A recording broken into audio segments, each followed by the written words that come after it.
This channel does not promote any violent, harmful, or illegal activities. All content provided by this channel is meant for an educational purpose only. Top quality और consistent performance के लिए सिर्फ silver pump नाम याद रखना। দেখছেন টিভি9 বাংলা, আপনাদের সঙ্গে রয়েছে আমি সমৃদ্ধি। কসবায় ল কলেজে ছাত্রকে গণধর্ষণের অভিযোগ, পুলিশে ঘেরাটোপে গোটা কলেজ। ইউনিয়ন রুম থেকে গার্ড রুম, পুলিশে ছয়লাভ। আজ ফের ঘটনাস্থলে তদন্তকারীরা, রীতিমধ্যে সেল করে দেওয়া হয়েছে গার্ড রুম, ইউনিয়ন রুম।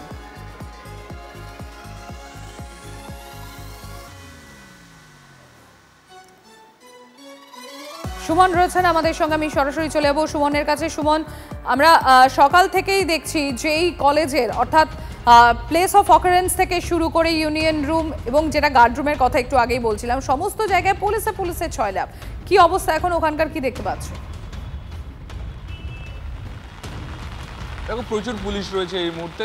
যদি আমরা কলেজের ভেতরের ছবিটা দেখি তাহলে দেখতে পাবো যে প্রচুর পুলিশ আধিকারিক তারা বসে রয়েছেন এবং গোটা এলাকাকে নিরাপত্তার বলয়ে ঘিরে ফেলা হয়েছে যাতে কোনোভাবেই কোনো এভিডেন্স টেম্পার না হতে পারে। তার সাথে সাথে সিসিটিভি ফুটেজ রয়েছে, সেটাও কিন্তু পুলিশ কালেক্ট করেছে এবং পুলিশের উচ্চ পর্যায়ের আধিকারিকরাও এখানে পোস্টেড রয়েছেন। ইতিমধ্যে ইউনিয়ন রুম এবং গার্ড রুম সিল করা হয়েছে। তবে মূল বক্তব্যটা হচ্ছে যে পুলিশের অ্যাক্টিভিটি, এইটা কিন্তু এই গ্রেপ্তারির পরে, এই অভিযোগ আসার পরে, তারপরে পুলিশকে এত অ্যাক্টিভলি দেখা যাচ্ছে। কিন্তু দীর্ঘদিন ধরে কলেজে যখন বহিরাগত দাপাদাপি চলেছে, এই কলেজ থেকে থানার দূরত্ব 700 মিটার।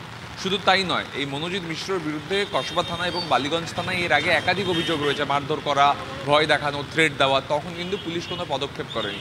আজকে অবশ্য পুলিশ এই সাউথ ক্যালকাটা ল কলেজকে পুরো নিরাপত্তার ঘেরাটোপে ঘিরে ফেলেছে এবং নিরাপত্তা সুনিশ্চিত করার জন্য সব ধরনের পদক্ষেপ করা হচ্ছে, এমনটাই দাবি পুলিশের তরফে। সুমন, তুমি আমাদের সঙ্গে থাকো। আরও একটা বিষয় আপনাদের সামনে আমরা তুলে ধরতে চাই। কসবায় আইন কলেজে সেখানে গণধর্ষণের ঘটনায় রিপোর্ট তলব বিকাশ ভবনে। দ্রুত গভর্নিং বোর্ডের বৈঠক ডাকতে নির্দেশ কলেজকে। আপডেট দেবে সুমন রয়েছে আমাদের সঙ্গে। সুমন, তবে ইতিমধ্যেই বিকাশ ভবনের তরফ থেকে রিপোর্ট তলব করা হয়েছে এবং জিপিআই মারফত নির্দেশ পাঠানো হয়েছে যাতে দ্রুত গভর্নিং বডির মিটিং করা হয় এবং এই পরিচালন সমিতির বৈঠকে যেন কলেজের নিরাপত্তা নিয়ে আলোচনা করা হয়। কলেজের নিরাপত্তার জন্য আর কি করা প্রয়োজন, নিরাপত্তা রক্ষী অতিরিক্ত লাগবে কিনা এবং কোথায় গাফিলতি ছিল কলেজে যার জন্য এরকম মর্মান্তিক, ভয়ঙ্কর, নৃশংস, ন্যাক্কারজনক ঘটনা ঘটে গেল, সেটা নিয়ে কিন্তু দ্রুত এই গভর্নিং বডি মিটিং করে আলোচনা করে সিদ্ধান্ত নিতে কলেজকে নির্দেশ পাঠিয়েছে উচ্চশিক্ষা দপ্তর। ধন্যবাদ সুমন।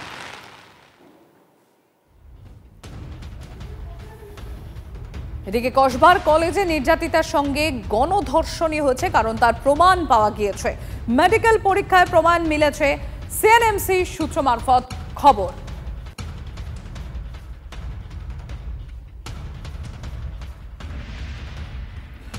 যেরকম আপনাদের জানাচ্ছিলাম যে নির্যাতিতার গলায় কামড়, মারধরের দাগ রয়েছে, সারা শরীরে যৌন হেনস্থার চিহ্ন রয়েছে, নির্যাতিতার যৌনাঙ্গেও আঘাতের চিহ্ন রয়েছে।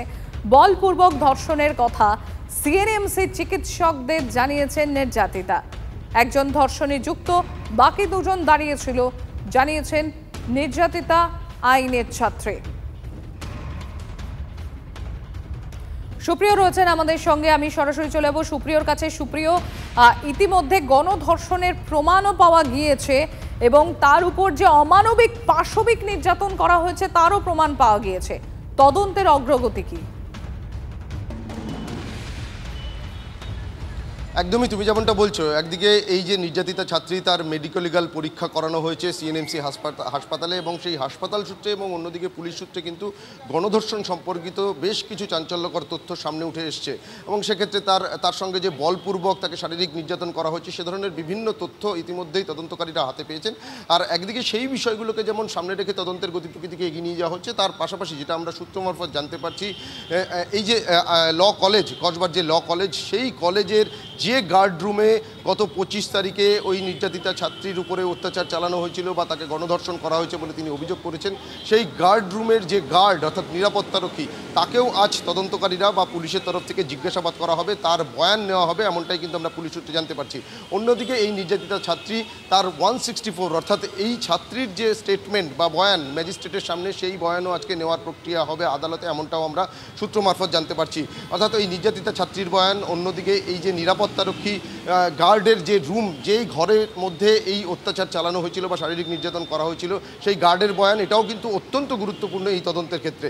তার পাশাপাশি তদন্তকারীরা আরও যে বিষয়গুলো খতিয়ে দেখছেন, যেটা আমরা গতকাল থেকেই জানাচ্ছিলাম, যে এই কলেজের ভেতরে বিভিন্ন জায়গাতে যে সমস্ত সিসি ক্যামেরা রয়েছে সেই ফুটেজ খতিয়ে দেখে এই যে 3 জনের নামে লিখিতভাবে নির্যাতিতা ছাত্রী অভিযোগ করেছিলেন তাদের কার কি ভূমিকা ছিল সেই বিষয়গুলো কিন্তু সম্পূর্ণরূপে স্পষ্ট হতে চাইছেন তদন্তকারীরা। এবং এই যে 3 জন অভিযুক্ত যাদের ইতিমধ্যেই পুলিশ গ্রেপ্তার করেছে, তাদের 3টে মোবাইল ফোন ইতিমধ্যে পুলিশ বাজেয়াপ্ত করেছে। সেই মোবাইল ফোনগুলো প্রয়োজনে ফরেন্সিক পরীক্ষা করা হবে, কারণ মোবাইল ফোনে এই যে নির্যাতনের যে ঘটনা ঘটে সেই সময়কার ভিডিও তুলে কিন্তু ওই নির্যাতিতা ছাত্রী তাকে ব্ল্যাকমেল করা হয়েছিল, তিনি যাতে কাউকে এই বিষয়ে মুখ না খোলেন বা কোথাও কোনো রকম অভিযোগ না জানান। কিন্তু শুধুমাত্র কি নিজেদের মোবাইলেই এই ভিডিও করা হয়েছিল, নাকি পরবর্তীতে এগুলো কোথাও কোনো রকমভাবে সার্কুলেট করা হয়েছিল, সেটাও কিন্তু ফরেন্সিক বিশেষজ্ঞদের মাধ্যমে সেটাও কিন্তু এদের যে বাজেয়াপ্ত মোবাইল ফোনগুলো সেগুলোর মধ্যে দিয়ে খতিয়ে দেখার কাজ চালানো হবে। তবে এখানে কিন্তু সবথেকে যেটা গুরুত্বপূর্ণ সেটা হচ্ছে এই যে নিরাপত্তারক্ষী বা গার্ড, যে ঘরের মধ্যে ইউনিয়ন রুমের থেকে কিছুটা দূরে থাকা এই গার্ড রুমের ভেতরেই এই শারীরিক নির্যাতনের ঘটনা ঘটে ওই আইনের ছাত্রীকে, সেই গার্ড বা নিরাপত্তারক্ষীর যে বয়ান সেটা আজকে পুলিশের তরফ থেকে নেওয়া হবে বা তাকে ডেকে জিজ্ঞাসাবাদ করা হবে, এমনটাই আমরা সূত্র মারফত জানতে পারছি। এবং অন্যদিকে আরও যে বিষয়টা বললাম যে 164-এর যে স্টেটমেন্ট নেওয়ার প্রসেস সেটাও আজ আদালতে ম্যাজিস্ট্রেটের সামনে হওয়ার একটা সম্ভাবনা রয়েছে বলেই সূত্র মারফত আমরা জানতে পারছি। ধন্যবাদ সুপ্রিয়। কসবায় কলেজে ছাত্রীকে গণধর্ষণ, একাধিক অভিযোগ উঠে এসেছে এফআইআরে। নির্যাতিতা অসুস্থ হয়ে পড়লেও রেহাই দেয়নি অভিযুক্তরা। অভিযোগপত্রে বিস্ফোরক বয়ান নির্যাতিতার। অভিযোগ, ধস্তাধস্তিতে অসুস্থ হয়ে পড়েন নির্যাতিতার প্যানিক অ্যাটাক হয়, শুরু হয় শ্বাসকষ্ট।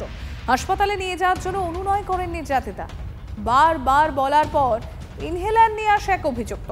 ইনহেলার নেয়ার পর একটু সুস্থ বোধ করেন নির্যাতিতা। অভিযোগ, এরপরেই গার্ডের ঘরে নিয়ে চলে গণধর্ষণ।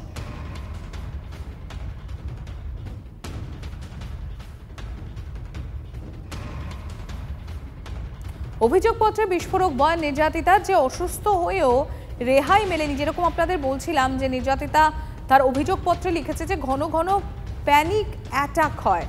কি এই প্যানিক অ্যাটাক আপনাদের একটু জানাই। অতিরিক্ত ভয় কিংবা মানসিক উত্তেজনা থেকে দেখা দেয়। কারোর পেটে বাটারফ্লাই এফেক্ট হয়, কারোর সেই মুহূর্তে পালস রেট প্রচণ্ড বেড়ে যায়, কারোর ব্লাড প্রেশারও বেড়ে যায়, আবার কারোর ভয়ঙ্কর শ্বাসকষ্ট হয়। আর যদি কারোর ক্রনিক প্যানিক অ্যাটাকের সমস্যা থাকে তাহলে নিয়মিত মেডিসিন বা ইনহেলার নিতে হয়। অনেকেরই মনে হয় যে দম বন্ধ হয়ে সেই মুহূর্তে তিনি মারা যেতে পারে। মেডিসিন বা ইনহেলার না পেলে ঘন ঘন এই প্যানিক অ্যাটাক হতে থাকে।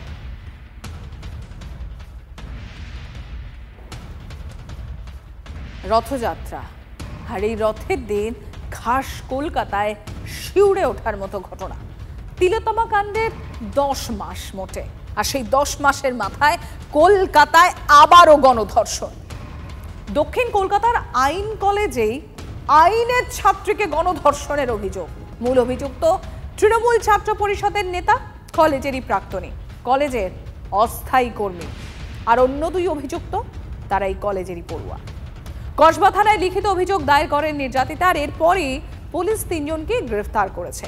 ধৃতদের 1 জুলাই পর্যন্ত পুলিশ হেফাজতের নির্দেশ।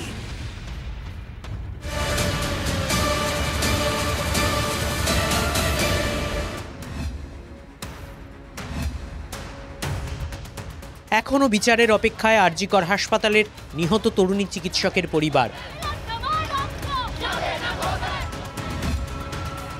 তিলোত্তমা কাণ্ডের 10 মাসের মাথায় কলকাতায় ফের গণধর্ষণের অভিযোগ। এবার আইনের কলেজেই আইনের ছাত্রী গণধর্ষিতা। দক্ষিণ কলকাতার কসবা সাউথ ক্যালকাটা ল কলেজে ছাত্রীকে গণধর্ষণের অভিযোগ কলেজেরই এক প্রাক্তন পড়ুয়া ও কলেজের 2 ছাত্রের বিরুদ্ধে। অভিযোগকারিনীর দাবি, 25শে জুন বুধবার সন্ধ্যে 7:30 থেকে 10:30টার মধ্যে নির্যাতন করা হয় তাঁকে। মূল অভিযুক্ত মনোজিৎ মিশ্র, কলেজের প্রাক্তন ছাত্র। অন্য 2 অভিযুক্ত জাইব আহমেদ ও প্রমিত মুখোপাধ্যায়, কলেজের পড়ুয়া। অভিযোগ, কলেজের গেট বন্ধ করে নিরাপত্তারক্ষীদের ঘরে নিয়ে গিয়ে গণধর্ষণ করা হয়। হচ্ছে এখানে একটা কলেজের ছাত্র রাজনীতিকে কেন্দ্রকে ইয়ে করে ইস্যু খাড়া করে একটা অ্যালিগেশন দিয়েছে, সেটা সাহেব বিচার করে মঙ্গলবার পর্যন্ত পিছিয়ে দিয়েছে। 3 জনকে আমরা অ্যারেস্ট করে নিয়েছি। তার মধ্যে এফআইআর নেম অ্যাকিউজ কোর্ট পুরোটা শুনেছেন, আমরা যা মেডিকেল এভিডেন্স আছে সেটা কোর্টকে দেখিয়েছি। লাইনের কোর্ট 1 জুলাই অবধি পুলিশ কাস্টডি গ্রান্ট করেছে। এদের তরফ থেকে বলা হচ্ছে নাকি একটা কোনো ট্র্যাপ বা এরকম কোনো বিষয় করা হয়? আমি পাইনি। নির্যাতিতা তরুণী কসবা থানায় অভিযোগ দায়ের করেন। নির্যাতিতা ছাত্রীর অভিযোগপত্রে চাঞ্চল্যকর তথ্য। পুলিশের কাছে অভিযোগপত্রে উল্লেখ, কলেজের ইউনিয়ন রুমে তরুণীকে বিয়ের প্রস্তাব দেয় অভিযুক্ত মনোজিৎ। তরুণী সেই প্রস্তাব প্রত্যাখ্যান করে পালানোর চেষ্টা করে। তখন আটকে দেওয়া হয় কলেজের মেন গেট। এরপর জোর করে গার্ডরুমে ঢুকিয়ে দরজা আটকে গণধর্ষণ করা হয়। বের করে দেওয়া হয় নিরাপত্তারক্ষীকে। বাইরে অসহায় অবস্থায় দাঁড়িয়েছিলেন নিরাপত্তারক্ষী। ধর্ষণে বাধা দেওয়ায় বয়ফ্রেন্ডকে খুনের হুমকি দেয় মনোজিৎ। ধর্ষণের ভিডিও করে তা ছড়িয়ে দেওয়ার হুমকি দেওয়া হয়। নির্যাতিতার বাবা মাকেও মিথ্যে মামলায় ফাঁসানোর হুমকিও দেয় মনোজিৎরা। সেই অভিযোগের ভিত্তিতে 26শে জুন তালবাগান এলাকা থেকে কলেজের 2 ছাত্র জয়েব আহমেদ ও প্রমিত মুখোপাধ্যায়কে গ্রেফতার করে পুলিশ। ধৃতদের জিজ্ঞাসাবাদ করে মূল অভিযুক্ত টিএমসিপি নেতা ওই কলেজেরই অস্থায়ী কর্মী মনোজিৎ মিশ্রকে গ্রেফতার করা হয়। ধৃতদের বিরুদ্ধে ভারতীয় ন্যায় সংহিতার 3টি ধারায় অভিযোগ দায়ের করেছে পুলিশ। প্রশ্ন উঠছে, কলেজের মধ্যে এত কিছু ঘটে গেল অথচ কিছুই জানে না কলেজ কর্তৃপক্ষ। মেয়েটির কোনো পরীক্ষাও নেই, ক্লাসও নেই। মেয়েটি যে কলেজে এসছেন কোনো মানে অ্যাটেন্ডেন্স নেই। শুধুমাত্র মেয়েটি কলেজে এসছেন না, আপনি মেয়েটির দিকে বলছেন যে মেয়েটি কেন কলেজে এসছে। আমার প্রশ্ন যে ওই স্টাফ ওখানে এলো, 2জন ফার্স্ট ইয়ারে পড়ুয়া এলো, তারা ডাকলো মেয়েটাকে, মেয়েটি কেন এসছে সেটা অবশ্যই আপনি আপনাদের থেকে প্রশ্ন করছেন। মেয়েটিরা 3জন কি করে? শুধু মেয়েটি না, ওই স্টুডেন্টগুলো কেন আসবে? সেটা তো বলেছেন শুধু মেয়েটি এসছে। আমার তার জন্য স্ট্রাইক হলো। আপনি বললেন মেয়েটির কথা প্রথমে বললেন বলে, আমি যদি না ঢুকি ম্যাডাম, আমি ক্যামেরা সাথে বলি পরশু ঘটনা ঘটেছে, তাহলে গার্ড আপনাকে আজকে সকালে কেন জানালো? এটাই আমার কথা। মানে আপনার কলেজে কি হয়ে যাচ্ছে আপনি 3 দিন ধরে জানেন না? আমি কালকে মিটিং এ ছিলাম, ইউনিভার্সিটি মিটিং এ ছিলাম। 3 জনেরই মোবাইল ফোন বাজেয়াপ্ত করা হয়েছে। ভিক্ষা ভূঁইয়া, সুপ্রিয় গুহর রিপোর্ট, TV9 বাংলা। তিলোত্তমা কাণ্ড ঠিক তার 10 মাসের মাথায় ফের খাস কলকাতায় গণধর্ষণের অভিযোগ। ফের সরকারি সাহায্যপ্রাপ্ত কলেজে প্রশ্নে ছাত্রীদের নিরাপত্তা। ডাক্তারি পড়ুয়ার পর এবার আইনের ছাত্রীর সম্মান নিয়ে ছেলে খেলা। এখনো সুবিচারের অপেক্ষায় পথে আন্দোলনে তিলোত্তমার পরিবার। আরজি করে ঘটনার পরেও কেন বারবার নিরাপদ নন বাংলার তিলোত্তমারা? আর কত মেয়ের সম্মান এভাবে ধুলোয় মিশবে? আরজি করে মূল অভিযুক্ত হাসপাতালে ডিউটিরত সিভিক ভলেন্টিয়ার। কসবার ঘটনায় মূল অভিযুক্ত ধৃত আইন কলেজেরই অস্থায়ী কর্মী আর টিএমসিপি নেতা মনোজিৎ মিশ্র। যে এই ঘটনায় কারা অভিযুক্ত তাদের কঠোর থেকে কঠোরতম শাস্তি হওয়া উচিত, এবং পাশাপাশি যদি শাসক দলের মদতপুষ্ট হয়ে থাকে তা দেখা যায় যে কোনো সময় যে কোনোভাবে এই ঘটনাকে এই রাজ্যে হোক অন্য রাজ্যে হোক যে কোনো জায়গায় হোক না কেন এই ভারতবর্ষের মধ্যে এই ধরনের নারীদের উপর নির্যাতনের যে জায়গা তার সুবিচার তারা পায় না। তাহলে শাসক দলের যে চোখরাঙানি, এই চোখরাঙানিকে যদি প্রতিহত করতে হয় তাহলে গণ আন্দোলনের প্রয়োজন। এই গণ আন্দোলনের মধ্য দিয়ে নিরপেক্ষ তদন্ত মাধ্যমে যারা এই ঘটনায় দোষী তাদের কঠোর থেকে কঠোরতম শাস্তি হওয়া উচিত বলে West Bengal junior doctors front মনে করে। দুঃখের বিষয় হচ্ছে এখন এই ধর্ষণ, গণধর্ষণ এই বিষয়টা একটা রোজকার ব্যাপার হয়ে গেছে। আমরা যতটা হকচকিয়ে যেতাম আগে শুনে, এখন আর সেটা চমকাই না। কারণ আমাদের এখন ধর্ষণের কথা শুনলেই মনে হয় যে ধর্ষণের পরে বেঁচে আছে তো মেয়েটি, তাকে ধর্ষণ এবং খুন দুটো করা হয়নি তো। এই জায়গায় এসে আজ আমরা দাঁড়িয়েছি। এবং এই কলেজের ভেতরে প্রথমে এই কিছুদিন আগে আমরা এটা নিয়ে ডিল করলাম, যেটা হসপিটালের ভেতর, এখন আবার কলেজের ভেতর। এইভাবে আর কোথায় কোথায় ধর্ষণটা ঢুকে পড়বে? এরপর বাড়িতে, লোকজনের বাড়িতে ঢুকে গিয়ে ধর্ষণ হবে নাকি স্কুলেও হবে বুঝতে পারছি না। অভিযুক্ত ধরা পড়েছেন, সেটা খুব ভালো খবর, কিন্তু যেটার অপেক্ষায় থাকবো সেটা হচ্ছে শাস্তিটা কি হলো, পরিণতিটা কি। পরিণতি দেখতে চাই, এবার একটা পরিণতি দেখতে চাই। ধর্ষকের কি পরিণতি হয়, আইনগত দিক থেকে কি পরিণতি হয়, সেইটা দেখতে চাই এবার। মানে একটা শিক্ষা প্রতিষ্ঠানে যদি গণধর্ষণ হয় তাহলে ছেলে মেয়ের বাবা মারা, মানে আমাদের আগামী প্রজন্মকে আমরা স্কুল কলেজে পাঠাতে সাহস পাবো না, নিরাপদ বোধ করব না। তাহলে সমাজটা বা শহরটা বা স্টেটটা কোথায় দাঁড়িয়ে থাকবে? তো এটা নিশ্চয়ই এই মানে পরিস্থিতির পরিবর্তন হবে। একটা ভীষণ ডার্ক টাইমসের মধ্যে আমরা যাচ্ছি, বুঝতে পারছি, কিন্তু এটার নিশ্চয়ই পরিবর্তন হবে, এইটার নিশ্চয়ই পানিশমেন্ট হবে। তা না হলে আমরা কেমন করে বাচ্চাদের স্কুলে পাঠাবো, কেমন করে নিশ্চিন্ত থেকে নিজেরা কাজকর্ম করব? সব জায়গায় তো আটকে যাচ্ছে, একটা পথ বন্ধ হয়ে যাচ্ছে। খুবই খুবই খারাপ লাগছে, খুবই শক লাগছে।